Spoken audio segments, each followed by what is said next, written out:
माझ्या तमाम प्रेक्षकांनो, आज आपल्याला तमाम हिंदू हृदय सम्राट सरसेनापती बाळासाहेब ठाकरेंच्या वतीने बाळासाहेब ठाकरेंच्या स्मृती जागवल्यात आपण सगळ्यांनी। आज मला हा विभाग प्रमुख चषकाचा दुसरा पर्व आहे। या पर्वामध्ये मी आपल्याला काही संबोधित किंवा राजकारणात येणारच नाही। मी काय केलंय हे 2 महिन्यापूर्वीच केलंय, त्यामुळे तुम्हाला ते सगळं माहितीच आहे। मला त्या बाबतीत बोलायचंच नाही, कारण काय एकनाथ शिंदे बोलले होते का 2.5 वर्षापूर्वी काहीतरी केला होता, पण मी 2 महिन्यापूर्वीच केलंय। त्यामुळे मला काय अगदी राजकारणावर बोलायचं नाही। मी आपल्या सर्वांना हा 14 विभागाच्या बाबतीत बोलायची गरजच नाही आहे।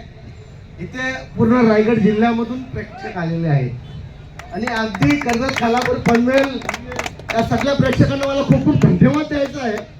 तर खरोखर आपल्याकडून ज्या कमेंट्स आल्या, आपल्याकडून जे माझ्या शिवतेज वंदे मातरम क्रीडा मंडळ, आमचा वंदे मातरम एक कबड्डी मोठा संघ होता। आज मी आमच्या वंदे मातरमांना कबड्डीसाठी प्रोत्साहन करतोय। मी होलीला सांगितलं होतं का तुम्ही एक कबड्डीचा संघ तयार करा, पण सांगितलं का बार लागतो दादा, पण ठीक आहे चला। पण शिवतेज हा आमचा एक असा चांगला संघ आहे आणि आयोजनामध्ये माझा 10% वाटा आहे, 90% माझा शिवतेज आणि वावरण्याचा वाटा आहे। हे तुम्हाला आज सांगतो। मी फक्त काय करतोय, यांना प्रोत्साहन देतोय। मी काही करत नाही, इथे करणारे माझे शिवतेज, वंदे मातरम आणि माझे वावरले ग्रामस्थ। आणि मी आमच्या गावातील ज्या दिवशी सप्त्याचा काला होता त्याच दिवशी सांगितलं होतं का या वावरल्यामध्ये जन्म घेतला ना बापू विचारांनी, हेच माझं मोठं भाग्य आहे।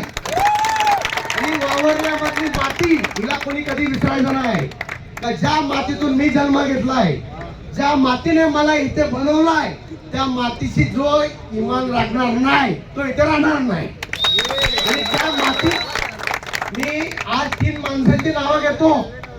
कैलासवासी पांडुरंगांना मोरे यांच्या बरोबरीने राहून मी काम केलं। कैलासवासी प्रदीप दरेकर जे नाना आमचे जे होते त्यांच्या हाताने काम केलंय। अनंत पाटे हे आमच्या 3 शिलेदार होते, त्यांनी शिवसेना आम्हाला शिकवली आणि या शिवसेनेच्या शिलेदारांबरोबर काम करत असताना शिवसेना जागी राहू शकते हे मला शिकायला भेटलंय।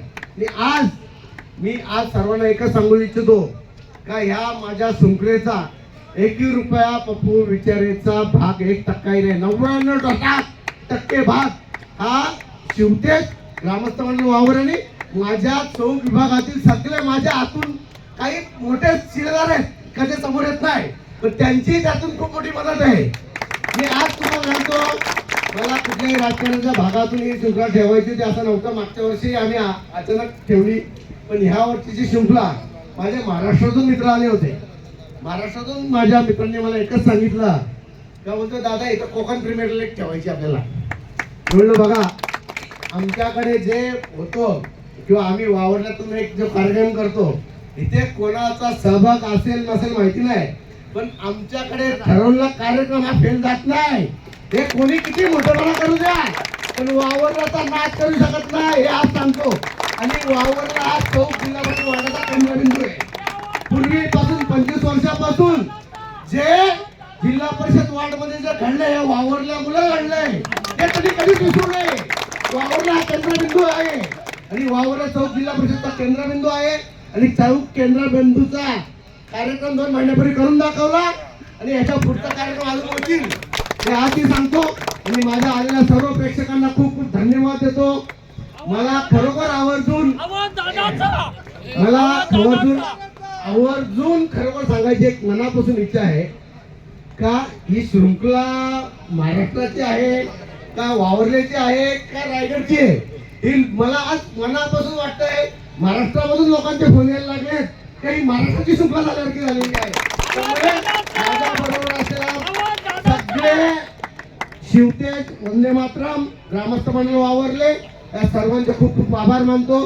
आणि आलेल्या सर्व प्रेक्षकांचे आणि शिवसैनिकांचे मनापासून खूप खूप धन्यवाद मानतो। आणि आपण सर्वांनी या फायनल पर्यंत थांबावं माझी इच्छा आहे आणि खूप चांगला प्रेक्षणीय सामने चालू आहेत याचा एक चांगल्या पद्धतीचा आनंद तुम्ही घ्यावा अशी माझी इच्छा आहे. आणि आपण सर्वांनी मी खरोखर सांगतो, मी पप्पू विचार बोलू काहीच नाही माझ्यावरती, काही मनापासून तुम्हाला सांगतो, एक ह्या माझ्या गावाचा, माझ्या शिवतेजचा, वंदे मातरमचा हा खूप मोठा नाव आहे आणि बाजूच्या सगळ्यांचा. त्यामुळे मी एकटा याचा शिल्पकार कधीच होणार नाही. आणि याच्या बाबतीत एकच सांगायचं आहे का माझ्या बरोबर असेल, मी एकाचं नाव घेतला तर माझ्या बरोबर 70 कार्यकर्ते शिवतेजचे, वंदे मातरमचे अजून वेगळे आहेत. त्यामुळे कोणाचे नाव न घेता शिवतेज आणि वंदे मातरमला खूप खूप धन्यवाद देतो. आलेल्या प्रेक्षकांना खूप खूप धन्यवाद देतो. आणि ही शृंखला पुढच्या वर्षी अजून चांगल्या पद्धतीने कशी होईल याची गॅरंटी देतो. जय हिंद, जय महाराष्ट्र.